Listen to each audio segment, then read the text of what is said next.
নমস্কার প্রিয় দর্শক বন্ধুরা, স্বাদ বাংলার আরও একটি নতুন পর্বে আপনাদের স্বাগত জানাই। আজ আমি হাজির হয়েছি ঘরে থাকা একেবারে সাধারণ উপকরণ আলু এবং সুজি দিয়ে তৈরি একটি চটপটা স্বাদের মুখরোচক স্ন্যাক্সের রেসিপি নিয়ে। এটি আপনারা ইভিনিং স্ন্যাক্স হিসেবে খেতে পারেন। আমার চ্যানেলটি এখনও সাবস্ক্রাইব করা না থাকলে সাবস্ক্রাইব করার অনুরোধ রইল। স্ন্যাক্স বানানোর জন্য প্রথমে গ্যাসে একটি প্যান গরম করে সিমে রেখে দিয়ে দিলাম 1 চামচ তেল, দিয়ে দিলাম 1 চামচ বিউলির ডাল। এর ফ্লেভারটা খুব সুন্দর লাগে, হাতের কাছে ছিল দিলাম, না থাকলে স্কিপ করে যাবেন। দিলাম 1 চামচ জিরে, 1 চামচ কালো সরষে। একটু ভেজে নিয়েই দিয়ে দিলাম 1 টেবিল চামচ গ্রেট করা আদা। আদাকে নেড়ে নিয়ে দিয়ে দিলাম কয়েকটি কারি পাতা কুচনো। তারপর দিলাম পরিমাণ মতো লবণ। তারপর দিয়ে দিলাম 2 কাপ জল। হাই ফ্লেমে জল ফুটে উঠলে দিয়ে দিলাম ওই কাপেরই 1 কাপ সুজি। একসঙ্গে না দিয়ে এভাবে অল্প অল্প করে দিয়ে ক্রমাগত নাড়তে নাড়তে একটা মণ্ড বানিয়ে নিচ্ছি।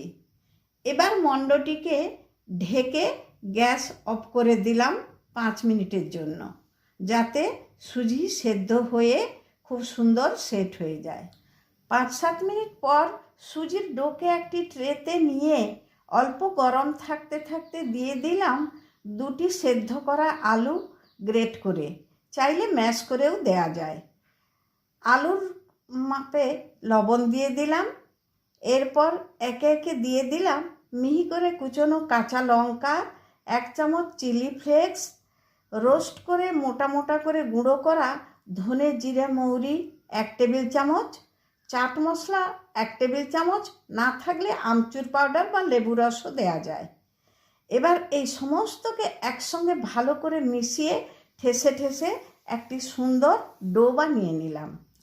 এবার হাত ধুয়ে হাতে তেল লাগিয়ে ডো থেকে অল্প অল্প পরিমাণ নিয়ে এভাবে গোল গোল করে হাতের মধ্যে একটু চেপে টিকিয়ার শেপে গড়ে নিচ্ছি।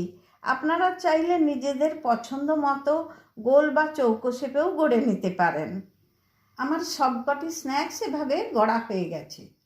এবার ভেজে নেওয়ার জন্য গ্যাসে কড়াইতে পরিমাণ মতো তেল হাই ফ্লেমে গরম করে একটি একটি করে স্ন্যাক্স কয়েকটি ছেড়ে দিলাম। একসঙ্গে খুব বেশি দেয়া চলবে না। ছেড়ে দেওয়ার পর একটু অপেক্ষা করে একদিক অল্প সোনালি রং ধরে হালকা হাতে একে একে উল্টে দিয়ে গ্যাস মিডিয়ামে রেখে ধীরে ধীরে সময় নিয়ে উল্টে পাল্টে একেবারে গোল্ডেন ব্রাউন করে ভেজে নিচ্ছি। একটি ব্যাচ ভাজা হয়ে গেলে এভাবে তুলে এক্সট্রা তেল ঝরিয়ে একটি কিচেন টিস্যুর উপর রেখে দিলাম।